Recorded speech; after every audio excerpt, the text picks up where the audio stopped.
Good afternoon and welcome to episode 5 of In the Corner. I'm Cash. This is the All Things Boxing Combat Sports podcast. Listen, we got some big news to talk about today. Largely the Tyson Fury retirement. We'll talk about that. We'll talk about Eubank versus Benn has been officially confirmed. We'll talk about the Turki Alalshikh 2 presser that took place on Monday. A lot of stuff with His Excellency, just like crazy plans that are being announced and, hints at what fights could be going on. It's a really exciting time in the sport. We'll talk a little bit about the fights coming up next weekend, but we're going to do a full episode probably on Friday. We're going to do a preview for UFC 311, as well as Misfits 20, but mainly UFC. So without further ado, let's get started. First up, Tyson Fury has, as of right now, retired from the sport of boxing. Now, just like the other 3 previous Tyson Fury retirements, you have to take this with a grain of salt. At this point in time, I don't really know what to believe. Part of me believes it could be true. At least he thinks it's true right now. But most of me thinks December 21st was not the last time that we saw Tyson Fury in the professional boxing ring. I think that all people were saying, there's a negotiation tactic. Frank Warren is saying, no, it's not a negotiation tactic. Like, Frank Warren is still technically his promoter. He's still, is going to say whatever is in the best interest of Tyson and not say that he's lying. I think this is definitely a negotiation tactic. I mean, we think of it, everything was going right for the Anthony Joshua fight. Everything. Anthony Joshua wanted it. Tyson Fury, had said that after when he was in the middle of the Usyk fights, he said, Anthony Joshua will be after that. So it seemed like everything was lining up. There was no other fights for either of them. We can do it in Wembley. We have the money for it. When has any Tyson Fury fight gone according to plan in negotiations? None of them have. None. So, of course, Tyson Fury has to throw a wrench in the plans. He says, I'm going to retire. I think that part of him does want to retire. And I think that he's probably pretty just upset he didn't get the Usyk decision. Listen, I don't think in any way that he won that fight, but I can see, how hard he trained, how close those rounds were. Even though Usyk won, I think almost all the rounds, it was just because each round he won it by like 55 to 45%. Like Usyk barely won. Maybe not barely, but Usyk, closely won those rounds. So I can see Fury, he's obviously going to be biased to what he himself is doing. He thought he won the fight, and I'm not sure what the Dick Turpin comment is. Maybe it's that. For those who don't know, Dick Turpin was apparently a highway robber in England like 100, 200 years ago. And so it's a saying there where, somebody rips you off, somebody robs you or something, you say, at least Dick Turpin wore a mask, saying, at least he concealed his identity. You just ripped me off. You robbed me, face to face. So I don't know if that's saying he believes he was robbed by the judges. I don't know if that's him saying he believes that he's getting robbed and that the offers that they've sent him for the AJ fight are not enough. That's what I would immediately think would be it. But there's no way they're not offering him enough money. They're offering him probably around $100 million, which is enough money. So I don't want to think it's that. Also because they've said, all the guys involved have said, no, there have not been any negotiations for Fury Joshua yet. They were waiting for Fury to wind down from his fight, give him his break, let him decide if he still wants the fight. As of right now, he's decided he doesn't want to and he wants to retire. I think that it'll happen. But I think this has significantly delayed the process. I think he's going to play the retirement card for a few more months. We'll see Fury Joshua in the fall. I was hoping it'd be spring, summer, around May, June time. Now I think the earliest he could be is August, but probably September at the very earliest. It's going to be towards the end of this year now, which is okay. I still want to hold out hope that it will happen. If Fury does retire, it's been a great career, It's just going to suck when you think back on and remember, we were so close to the AJ fight and we didn't quite get it. Anyways, Fury retires. What's next for AJ? Now, AJ Eddie Hearn, I should say, listed a lot of potential matches for Anthony Joshua. And let me pull this up. This is from Ring Magazine, which, by the way, I know that we were all pretty upset with how the Ring Magazine bought out Michael Benson's Twitter account because, he's the best. but uh, I'm not mad because they are doing a really good job of they have pretty much officially become like the leading boxing news source. I mean, they already kind of were their leading magazine, but it didn't feel that often where we'd get exclusive reports and like just them being on top of the gang. And this isn't even exclusive. This is actually from Seconds Out. But possible options for AJ. Eddie Hearn has listed Martin Bakoli, the Dillian White rematch, Deontay Wilder, the winner of Gilles Jean Caballel, and I assume he means the winner of Daniel Dubois, Joseph Parker. Let me just say, I like all of these except for we talk about Daniel Dubois, Joseph Parker. I wouldn't mind Anthony Joshua fighting either of those guys, whoever loses that fight. In no way does he get knocked out by Daniel Dubois, and then in the World Championship, another World Championship gets contested. The winner of that has to fight Anthony Joshua, who's already been beaten by either Daniel Dubois. If Daniel Dubois wins, he's already beaten Anthony Joshua. Why should he go back and do it again? If Joseph Parker beats Daniel Dubois, he's like, I beat Daniel, who beat AJ. Like, what has AJ done in the interim to deserve a title shot? No. The winner of the IBF World Championship should fight Alexander Usyk for undisputed again. And if anything, the guy who mostly deserves it is, the IBF Eliminator, which is going to be Martin Bakoli, F.A. Ajagba, which F.A. Ajagba's good, but we know Martin Bakoli will likely win that fight. I like the Joshua Bakoli fight a lot. That's a really good one to do in Africa. We've talked about doing an Africa fight for a while. That's a great one to do. You could do that. Personally, I actually really like the Jean Caballel winner. That's an interim championship, so that gets him closer to a world title, and it's not, out of the question for them to say, oh, no, yeah, he can fight him because it's not like an actual world title. If he's fighting for an actual world title, I'd have to be a little bit like, no, you don't deserve that. Dillian White and Deontay Wilder are weird because I don't think that they're not on the level anymore, They're not talked about in the top 10 of the division. Deontay Wilder's off 2 back-to-back defeats, both pretty bad losses. Apparently, he's going to fight Curtis Harper, who's just a straight-up journeyman, which is insane that he's fighting. I mean, Dillian White's been doing the same thing, essentially. But you know what? Joshua White is still a really big fight in the UK, And, hey, if they're going to take Joshua down a peg to get his confidence back up, one fight, do a Dillian White, I'm really not mad at that. It just can't be his last fight. For Joshua to come back and then for him to fight Wilder is still pretty good. Both guys off of knockout losses. It's still a fight that I wouldn't mind seeing two huge power punchers.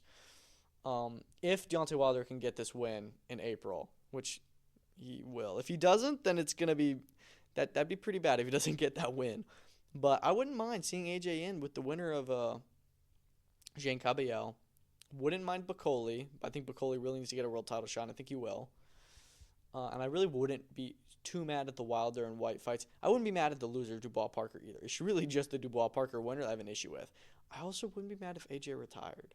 I don't really want to see him retire, but I'd get it. I mean, the only fight for him and Fury is each other. And if Fury is saying he doesn't want it, then there's not much else for AJ to do. There's really not. So it's up to him. It's up to his team. We'll see. But I don't know. It sucks that he's retiring, but what are you going to do? Wait for him to come back because he's going to, I'm guessing. Anyways, His Excellency confirmed late last night. I mean, here in the States, it was like 11 p.m., which means that they were up until like 4 a.m. It actually may have been later than that, but it was like, I think like 4 a.m., 5 a.m., like UK time, which is nuts, by the way, because they were over there. Maybe it was just that they had done it late and then they announced it late. But, Eddie Hearn was at the Crocker Donovan presser today, which was in Belfast, and he was in London, I'm assuming, the other night. So it's, I don't know how far away those are. I'm not British, but, that's crazy if he's traveling in the middle of the night. Get that man a coffee. Anyways, Eubank Benn, Chris Eubank Jr., Conor Benn, 160 pounds. Apparently, the report is that there's a 170-pound rehydration clause for the day of the fight. We'll talk about that. As of right now, it's just been confirmed. It hasn't been officially announced with a poster and a date and a location, but we know it's going to be in Wembley. Or sorry, not Wembley. Sorry. We know it's going to be in London, either at Wembley Stadium or Tottenham Hotspur Stadium.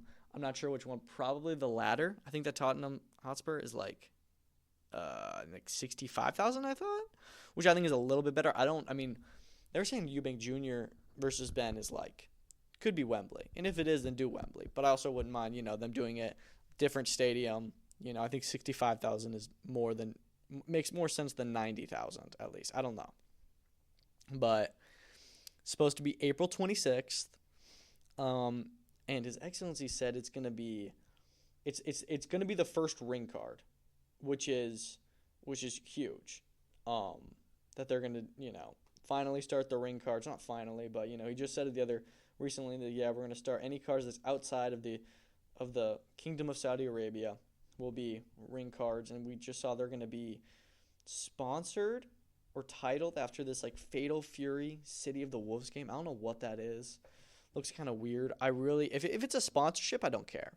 But I really don't want them to be like naming the card after that. Like, you don't name a card after a sponsorship. That just sounds stupid. If it is, then nobody's going to call it that. Everyone's just going to call it, Eubank Benn, which is what it should be called anyways. But regardless, I'm so pumped for this fight. It's got so much bad blood. I think it's going to be awesome. Who wins? I'm not sure yet. Eubank does have a big size advantage. And let me say this. I saw that Eubank was, upset that they were doing a rehydration clause. When it's a fight like this, and he's a 147-pounder and you're a 160-pounder, and he's coming up to fight you, you can't really be mad at them wanting a rehydration clause of 10 pounds. Still pretty lenient. You're still going to come in probably like 20 pounds heavier than him. He's going to go back down in weight probably, once it goes out. So, like, you have a huge advantage, and you're complaining about not getting as much of an advantage. Like, Chris Eubank Jr. pisses me off a good bit sometimes. But anyways, some people are saying, like, oh, I don't care about this fight. Like, you don't have to care about it, but you have to admit it's a huge fight for British boxing. It's a huge fight for boxing, period. Born rivals. I'm really, really excited. I'm so happy they could get it done. It seemed like one of those fights that just wouldn't be able to get done, even though it got done 2.5 years ago, and then Ben, had his drug tests and stuff. And I'm pretty sure they're also going to do, like, heavy drug testing for this fight, as they should. I'm just really excited. I'm expecting a big undercard. This is likely what, you'll get a fight like. Honestly, this would solve the Ben Whitaker-Liam Cameron promotional dispute. Put him on this card. It's not, oh, we want him on a boxer show. We want him on a Queensberry show. Just give them both even more money and put it on a Ring Magazine show with His Excellency, which we know all the Ben Shalom and Frank Warren will definitely do that. You can get a lot of other really good British fights on this undercard. I like it similar like the Joshua Dubois card, which is all British fights. But yeah, this should be a lot of fun. Glad they could get it done. I like the promotion of this. I mean, they've already done all the promotion. Like, these guys literally are born rivals, and just like they have one of the best rivalries in the sport. I'm so happy we're finally going to get to see them fight. I think that you have to favor Eubank just because of his size, but I think Ben may be actually a little bit of a better fighter. I can see Ben winning a world championship more than I can see Eubank. But I'm not sure about that. I think that the winner of this fight should go on to fight a world champion. I think that they were both planning to do that. This didn't happen. Eubank would fight Lara, and Ben would fight Barrios, both of which they have a pretty decent shot in both of those fights. I'm really excited to see how this one goes. April 26th is the date. I'm expecting it'll get announced with a full press conference in the next, maybe not this week, but probably next week. Because it's a big fight. You got to start getting it going anyways. And everybody already knows it's, you've announced it pretty much. You just have to officially get the promotion going. So really excited for that. Let's talk about the Beterbiev Bivol 2 press conference. We're not going to talk about this too much. I know a lot of people don't like the press conferences just because they are kind of boring, and they are. I did really like this one just because how many fighters were up there and how many promoters. And it was just one of those, like, oh, man, this is so cool to see. Like, this is the best fight card of all time. I can't wait for February 22nd. As of right now, that is by far, like, the date on the boxing calendar I'm, like, most excited for. It clears out any other fight. Just Beterbiev Bivol 2. Of all the fights that's been announced right now, that's, probably number one. And number two, honestly, could be Dubois Parker. I'd say Benavidez Morel is actually probably in there. And, maybe, like, Eubank Ben, just because it's such a good fight. You got Tank fight in, but, like, all these fighters on one card. Almost every fight is 50-50 with the exclusion of one or two. The least competitive fight, I think, is Shakur Stevenson and Floyd Schofield. I'm happy that Schofield stepped up and he took the fight, but I don't think there's any way on earth that he wins the fight. It's just too early for him, simply. Even Oscar De La Hoya told him not to take the fight. But, I mean, they let him, and, go do your thing, make your money. But, take your chance when you get it, I guess. But, I'm actually, speaking of Shakur Schofield, that's, like, the main thing, really, about this presser is that it was missing Schofield, because a lot of the guys on the stage, they're all pretty nice. They won't talk, they won't talk trash. We got some trash talk between Dubois and Parker, which was nice, because Dubois is one of the funniest characters in the sport, just because he's kind of an airhead. And you got Zhang as well on there, who made it funny. They weren't trash talking, but Zhang is also really funny. I'm upset he didn't say anything about wanting to bang Caballero, but man, like, they're just. I think that Dubois and Zhang would be a brilliant fight one day. Not only just in the ring, they're both huge power punchers. It'd be so much fun if honestly, if Zhang wins this fight and Dubois keeps winning, if they both keep on winning, that's a fight that needs to happen. Whoever's winning needs to fight. But Dubois and Zhang would be funny just for the promotion, because neither of them talk that much, but when they do, it's so funny. And Dubois coming out of his shell more, so I really liked him talking trash with Parker. That fight is maybe the most 50-50 fight on the card, outside of probably Ortiz Madrimov is quite 50-50, as is Beterbiev and Bivol. But those three are all evenly 50-50. I think that Shakur is definitely favored against Schofield. I think Buatsi's a favorite against Callum Smith, even though it's a good fight. What else? Same with, like, Adames and Shiraz. I think Shiraz is still a favorite, but, not by a ton. And Zhang and Caballero, actually, that's another 50-50. I really don't know who's going to win that one. But this card is awesome. The presser was good. It wasn't too long. I liked how, usually when they go live, there's like 20, 30 minutes of just, like, the DAZN team just, like, talking before we actually start the presser. It was like 5-10 minutes this time, which was great. I liked that. And even just, like, the promoters on the stage, they took a picture at the end, which I didn't see a post anywhere, but on the broadcast they showed it. You had Eddie Hearn, Oscar De La Hoya, Frank Warren, Ben Shalom, Spencer Brown, who's with Gold Star. You had Lennox Lewis, who his fighter's on the card, which they added some fighters to the card. They added his fighter, what's his name? I can't remember his name, but he had a pretty cool name, I remember. I just remember that. We'll come back to him in a second. But they've also got Ziad Almayouf and Mohamed Alakel. Now, these guys are both Saudi Arabian prospects. They both fought on Riyadh season cards a few times. I like they're going to be on this one. I think that almost every Riyadh season card, why not open it up with these guys? Like, they're homegrown talent. These are your shots at a world championships.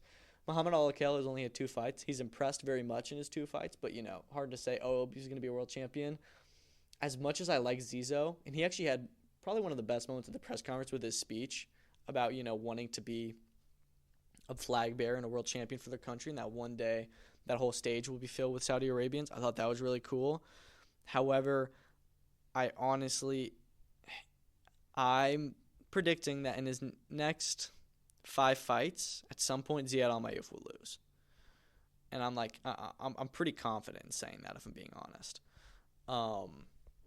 His last 2 fights have both been draws. Well, his fight in LA got overturned to it became a win, I think, actually, for him. I think because the other guy was on PEDs or some kind of drug, so he was DQ'd after the fact. But on the night, it was a draw. His last fight on the Latino night was a draw, but I think he honestly kind of lost that fight. If he's having draws and 6-rounders twice in a row, and he's only had like 6 or so fights, that's not good. That's really not good, y'all. And I hate being the guy to say that, and I think that a lot of people know that, but he's really not that good, and I like him a lot. Maybe he can be still be on the cards and be fun, because all his fights, they're close, they're competitive. He's fighting guys that he's way better, that he's not that much better than, because he's not that good and they're journeymen, but they're really good fights. They're close fights. They're entertaining. They make for good 6-round fights, which you don't get all the time. So I'm not mad at it. But yeah, so we're gonna have some prelims on there. That should be fun. But Beterbiev and Bivol, they've got a really good rivalry going between them. And it's kind of under the radar because they're quiet and they're not as big names as some of the other, top dogs in boxing. I mean, when we say top dogs, they are the top dogs. I mean, name recognition, like Canelo, Tank, Fury, Joshua, like guys like that. But they are so stoic, both of them, especially Beterbiev. People never says anything bad about anyone, but just like whenever they face off, it's just so cold, and you really feel that they don't really like each other. And even though they don't really like talk smack to each other, they've they've just got like such a good, quiet, unspoken rivalry. I can't wait for this fight, and they're becoming like, just because they're so evenly matched. Like that first fight was 50-50 going in, and it was 50-50 going out. I had it a draw. I don't know who won the first fight. They are so damn evenly matched.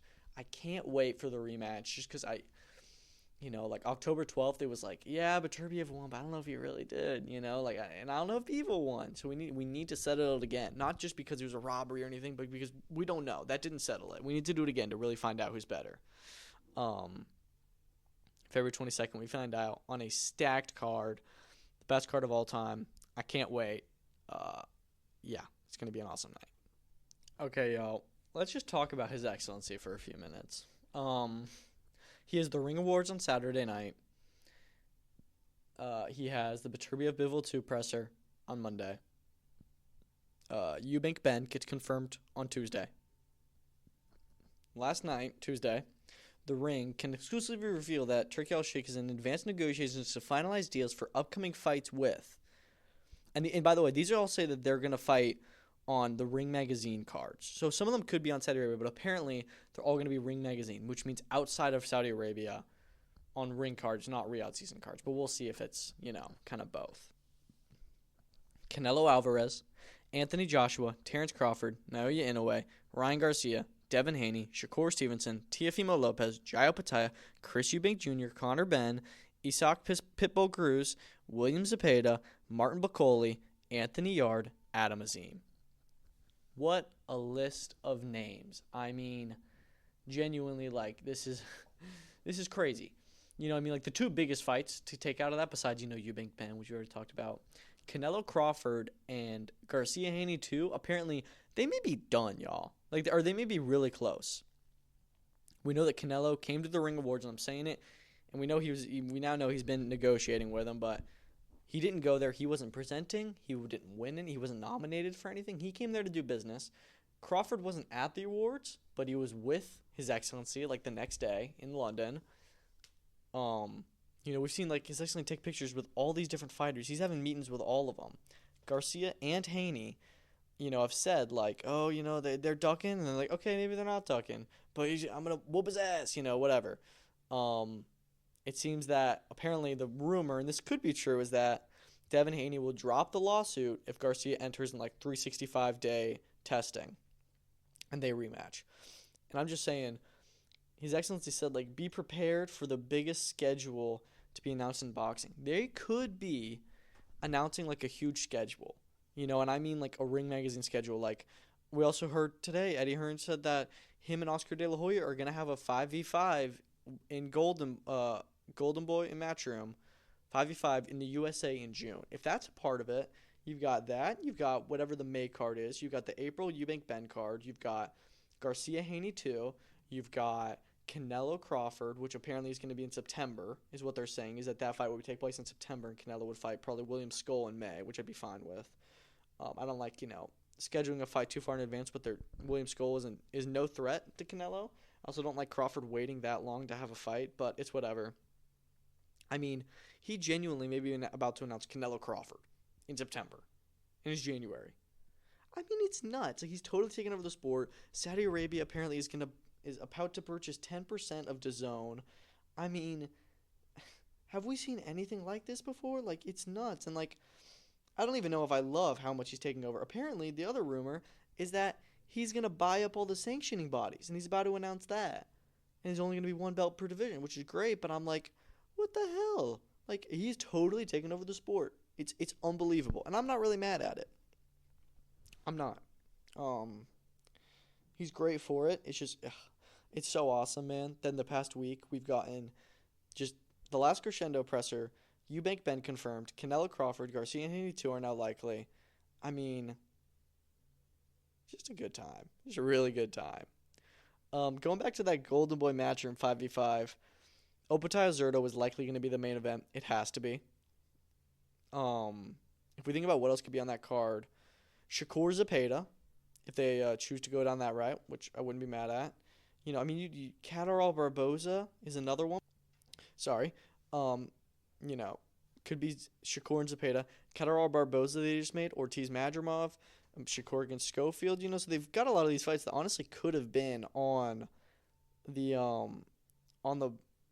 5v5, but they're on the cards before it, which is great. I'd have to think more about what a 5v5 really could look like with all of Golden Boy's fighters and with all of Matchroom's fighters.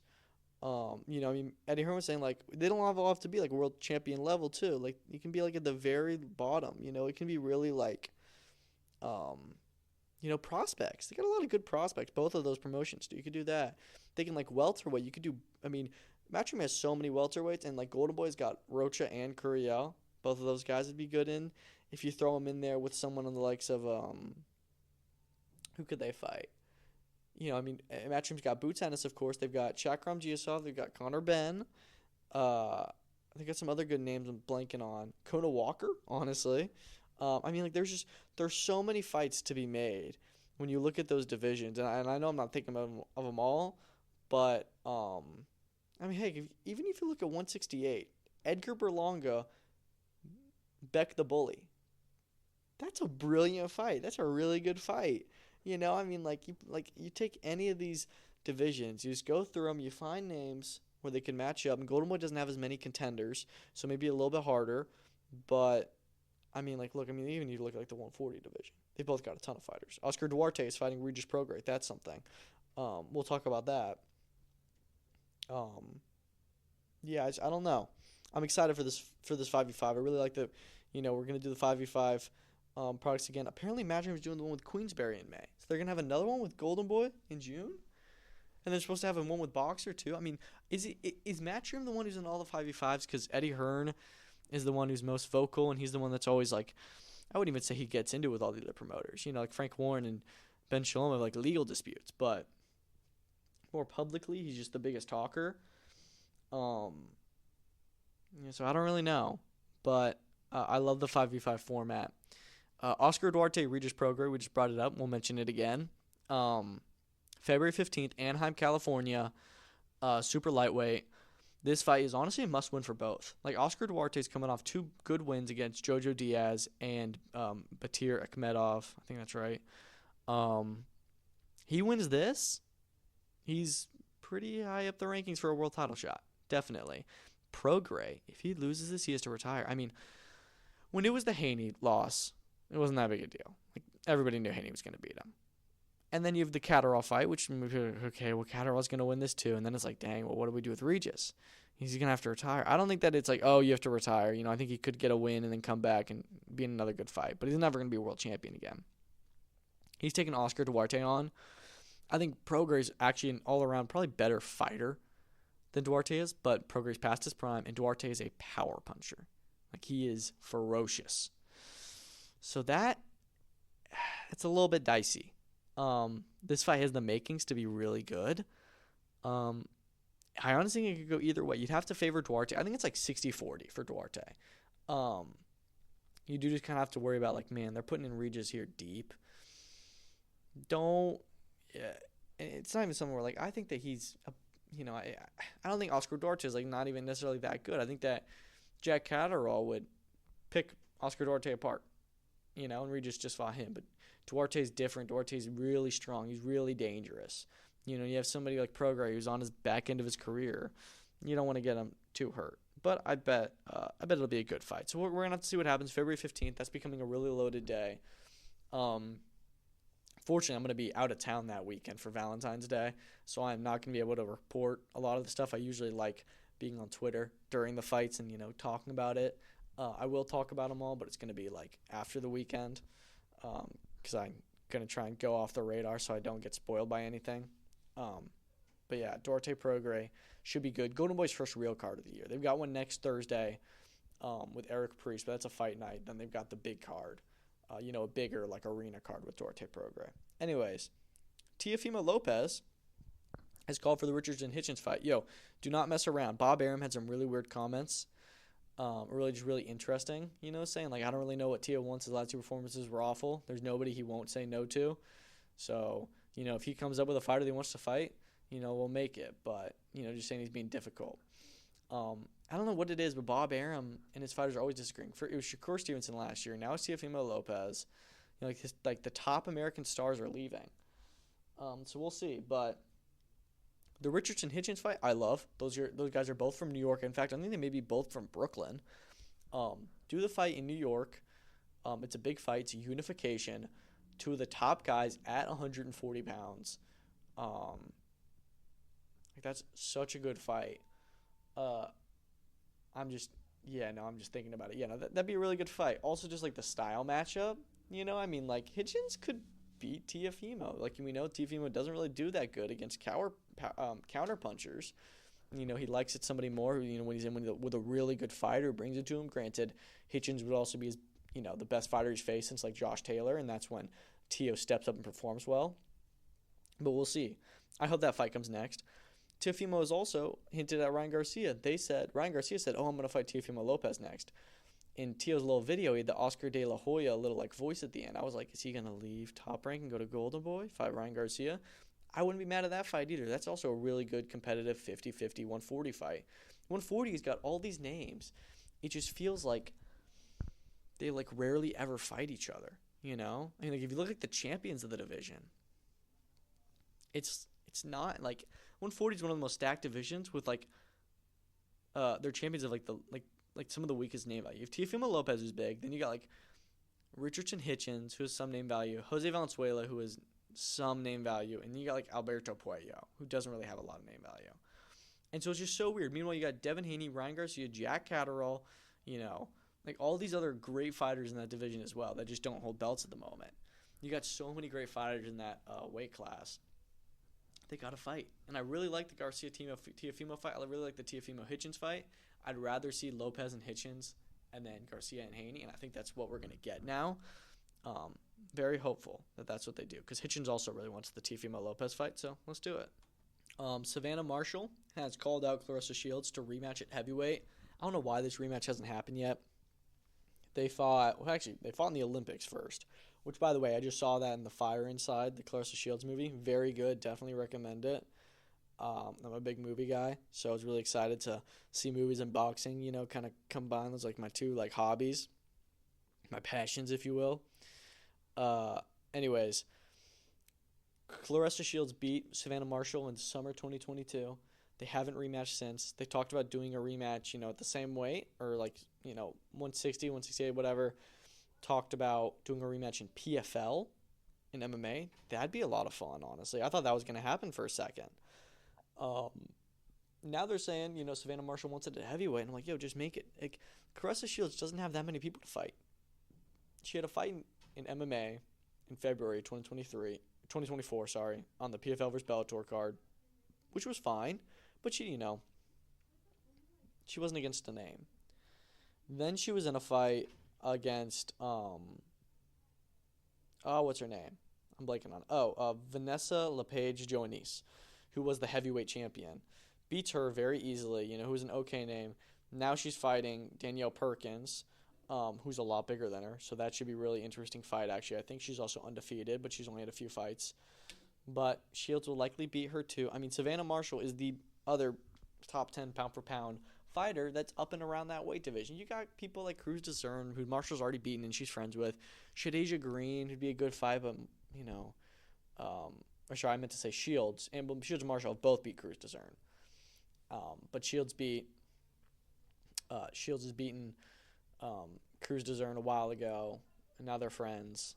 So she wouldn't fight her again. She could fight Green, but I think she'll probably beat Green. I mean, Shields Marshall, too, is one of the biggest fights in women's boxing. Let's just do it. Come on. Stop messing around. Deontay Wilder, Curtis Harper. Yeah, we talked about that a little bit. It's whatever. I hope this is literally just to get Deontay Wilder's confidence back. I'd rather him just retire at this point, but get him his confidence back, put him in one last big fight. And then win or lose, it's done. He'll probably lose it, but just move on after that, because there's just no point. Like, he's gotten hurt too many times. He's at the end of his career. He's not winning anymore. The killer instinct's not there. There's no way he doesn't beat Curtis Harper, who's 18-11. If he does lose, then it's like, wow. Like, no, you shouldn't be allowed to fight anymore. I bet he will, and then I bet he'll want to fight one more time. Honestly, if they do him and Joshua, I wouldn't be mad. You have him in there with somebody, like somebody like Jarrell Miller. It'd be kind of fun. Like or Derek Chisora have been talking about, Francis Ngannou. There's some good fights out there to put him away a long time. Actually, I don't know if I like the Ngannou fight. He could kill him. But great fights. Holly Holm leaves the UFC. Weird situation. Yeah, I'm not really sure what's going on there. It's very interesting. But yeah, a lot of weird changes going on with UFC and PFL. We'll talk about PFL a lot, but PFL also just released Patricio Pitbull because we'll talk about a minute, but Bellator is now officially dead, and he made a comment about that, saying that PFL didn't give, they didn't care about it, and we're trying to ruin it, and so they released him because of that, which is pretty crazy. Have some backbone, or at least talk to him, try and figure it out before. Don't release him on Twitter. Holly Holm leaves the UFC to go look at other, possibilities, which, it's whatever. Like, the 135 division in the UFC isn't the strongest, and I saw a lot of people, kind of upset that she's leaving because it just makes it a little bit weaker. But talked about her potentially going back to boxing and fighting some, they said people, Michaela Mayer called her out, so let's fight. And I'm like, you know what? Like, women's boxing doesn't have that many big names. I'm not mad at the top fighters fighting, crossover, MMA fighters. I'm really not. So, Michaela Mayer versus Holly Holm, Katie Taylor, Amanda Serrano. There's lots of names, lots of big names for them to fight. Zelfa Barrett has been added to February 15th against Jazza Dickens. I don't really know why he hasn't fought in a while. I think that they were trying to get something set up and he was injured or something, but stopped Jordan Gill in April of last year. Hasn't come back since then. Was apparently in the talks to fight when Shakur was meant to fight in October before it was Cordina. Zelfa Barrett was a possibility, which I'm really glad they ended up choosing Cordina over him, even though Cordina was off a loss and also a 130-pounder. But, Zelfa Barrett is a 130-pounder. He doesn't even deserve a world title shot at 130. He's going to get a world title shot at 135 against Shakur Stevenson? Come on. I like this fight a lot more. Dickens, that should be a good fight. Barrett will probably win. And then you can get him in some good domestic 130-pound fight. You can probably get him in a world title eliminator. I think he actually is. He actually may be mandatory. He may be number 1 with the WBA, or number 1 or 2. Yeah, honestly, you can do him versus, what's his name? Ray Ford. I think they've talked about doing that fight. I really like that fight. Yeah, so that's glad that he's getting back in the ring, getting back active, because it's been almost a year.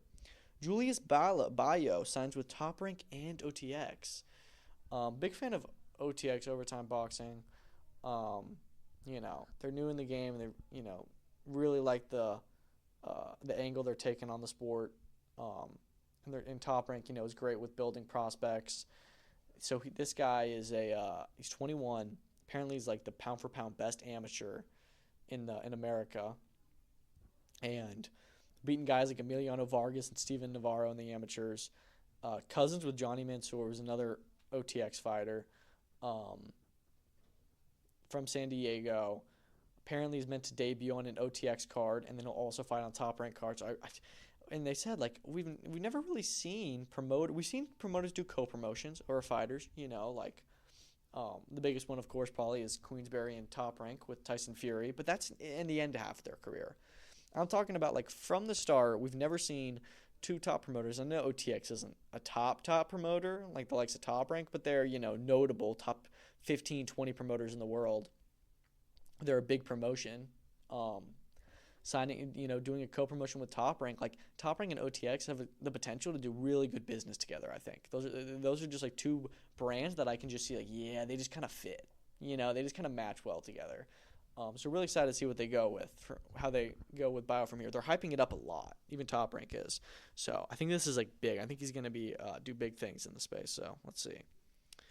IBA Champions Night. So Bridgerweight, WBA Bridgerweight Championship. The champion, Muslim. Okay, I'm going to try and do this. Or maybe it's Muslim. Gadzhimagomedov returns.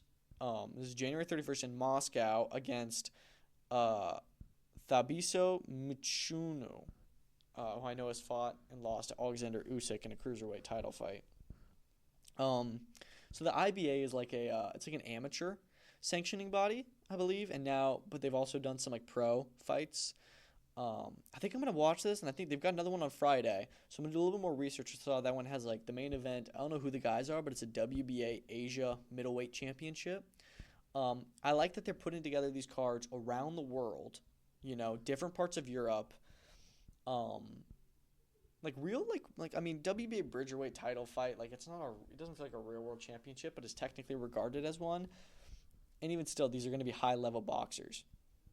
High-level pro boxers who, for some reason, the bouts are not listed as pro on BoxRec. I guess it's because they're listed as IBA pro, not Box Pro. Similar to like Misfits is listed as like MF Pro. Things because they don't have like an actual professional sanctioning license. So it's whatever, but... I'm going to check this out. I'm going to check out the one on Friday. Should be fun. The one on Friday thing is in Armenia, and this one's in Moscow. I don't know how often they do them, but it should be good. Daniel Dubois is open to the Itama fight, tells Anthony Joshua to retire. Itama is going to fight for world title in the next. Maybe not this year. If it's not this year, next year. There's no... I don't know. It just depends on how you take him. Like, there's so many people in the line. There's so many people in the queue. Daniel Dubois and Usyk are champions. Then you got Parker. You got Piccoli. You got Zhang and Caballel. You've got Ajagba, who's fighting Piccoli. You've got Fabio Wardley. You've got, guys like Jarrell Miller and Andy Ruiz. But I actually think most of the time was probably above their level. But, there's just a lot of people. That for Moses Itama to get his world title shot by May? I don't think so. I really don't think so. Unless Dubois beats Parker and immediately fights Itama, or a belt becomes vacant, or they get an interim fight and try and say it's real, or he fights Kubrat Pulev for the WBA regular championship. But even Itama was like, nah, I want a real belt.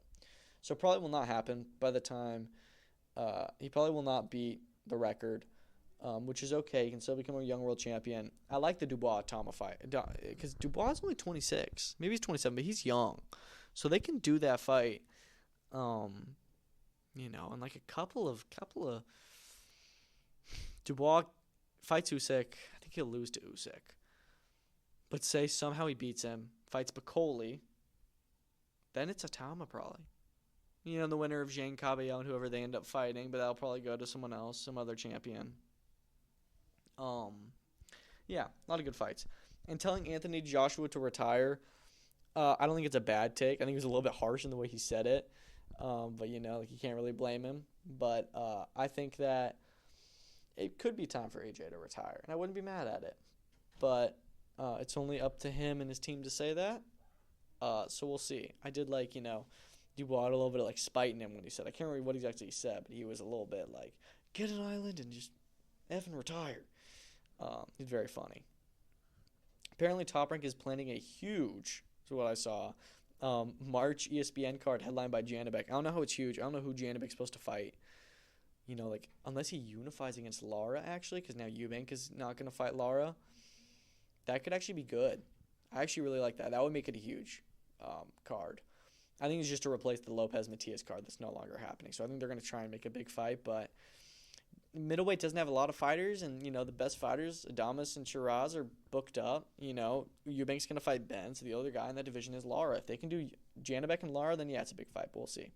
Apparently, Brian Norman Jr. versus Derek Cueva is supposed to be on that card. I don't understand what the obsession is with doing this specific fight. Cuevas is number 6 with the WBO, so it's not even like he's a mandatory, we gotta fight him.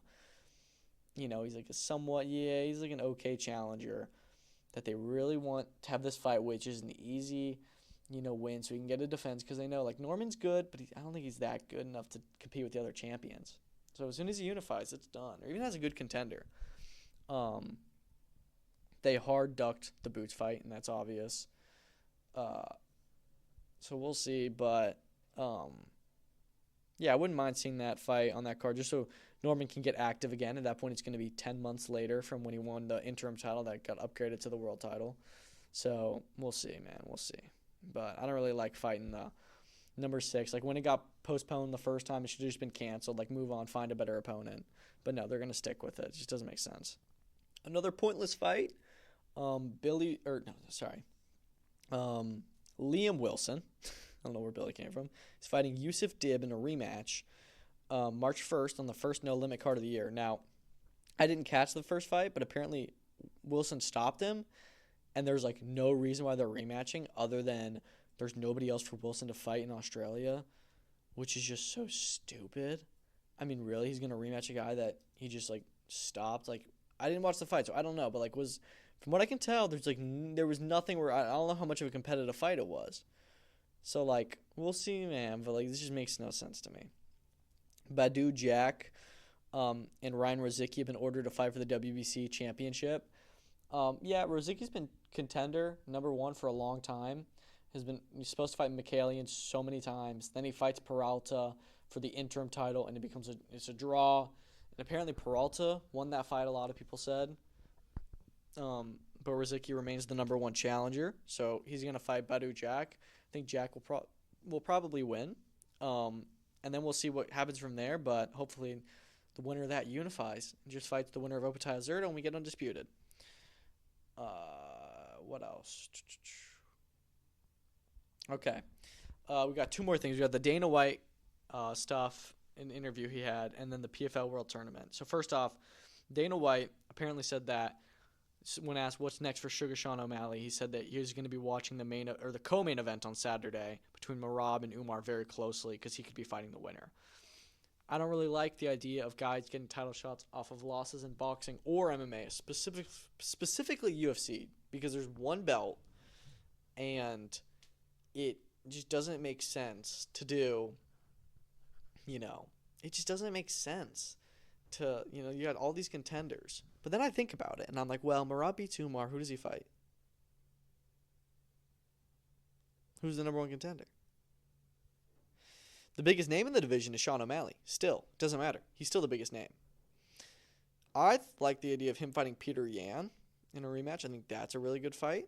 The winner gets a title shot there. But I also wouldn't really be mad at O'Malley if it's Merab or even if it's Umar. Kind of similar how Izzy got a title shot, which is, undeserved, but can't really be mad at it. I wouldn't be mad at Sean getting a title shot. So sometimes I'm okay with the losers getting the title shot. I'd rather him have another fight, but if they've got to put on a big fight, big pay-per-view headliner, sure. John Jones, Tom Aspinall is in the works. Dana White says it's likely. Yeah, I hope so. I think it actually will happen. I think I'm not sure what'll happen, but I think John Jones may actually win that fight.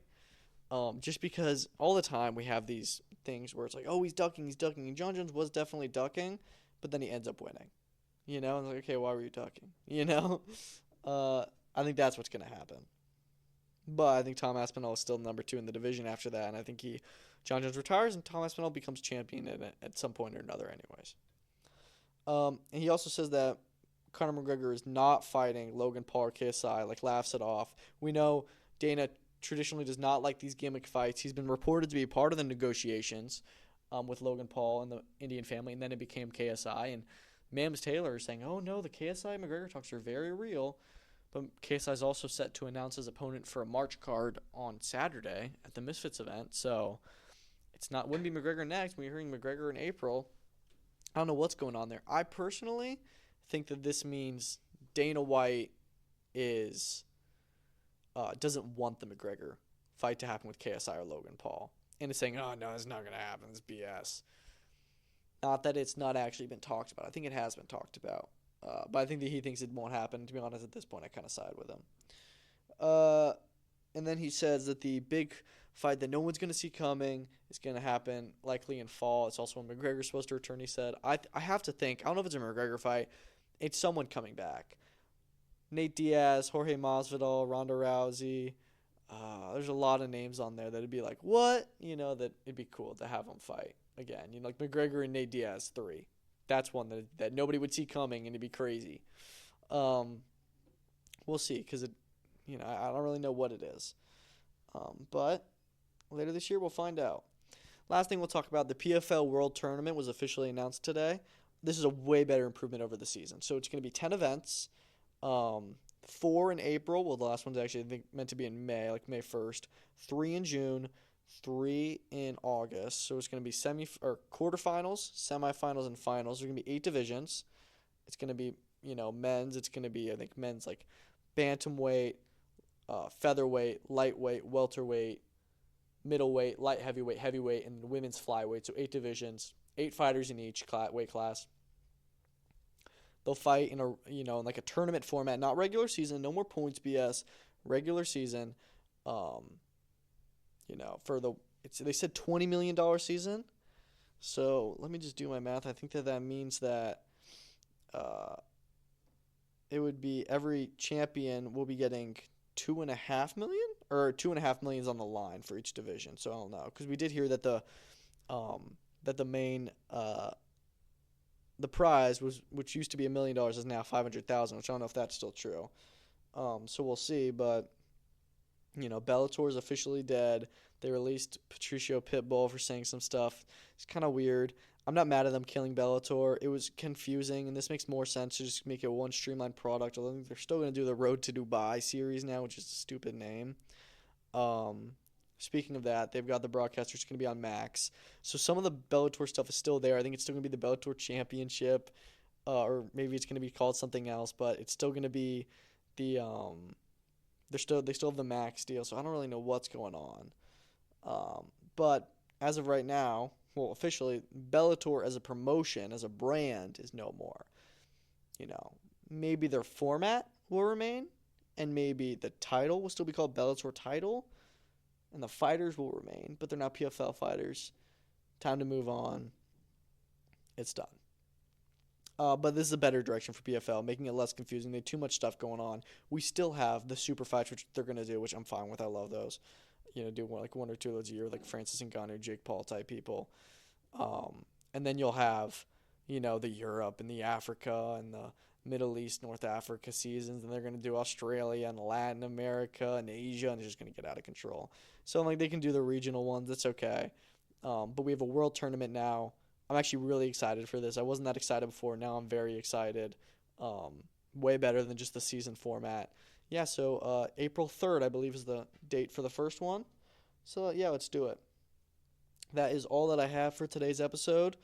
I still made it long somehow, but not as long as some of the other ones, so that's good. I'll drop another episode on Friday. We got some good cards. Like I said, there's an IBA Champions night on Friday, which I'm going to try and watch.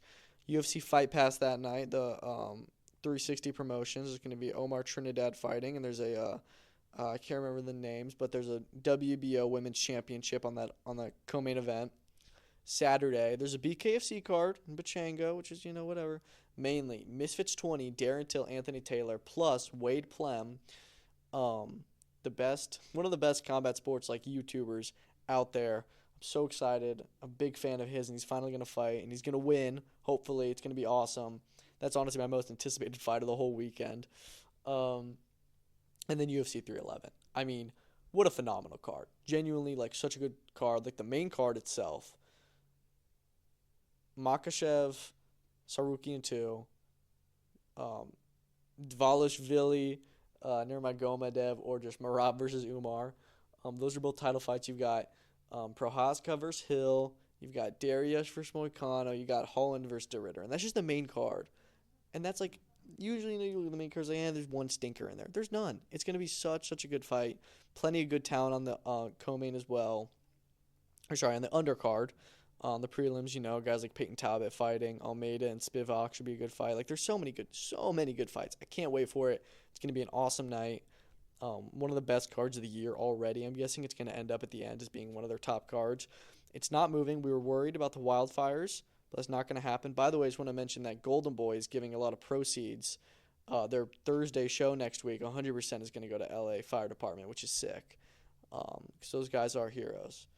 But yeah, really excited for UFC 311. That's Saturday night.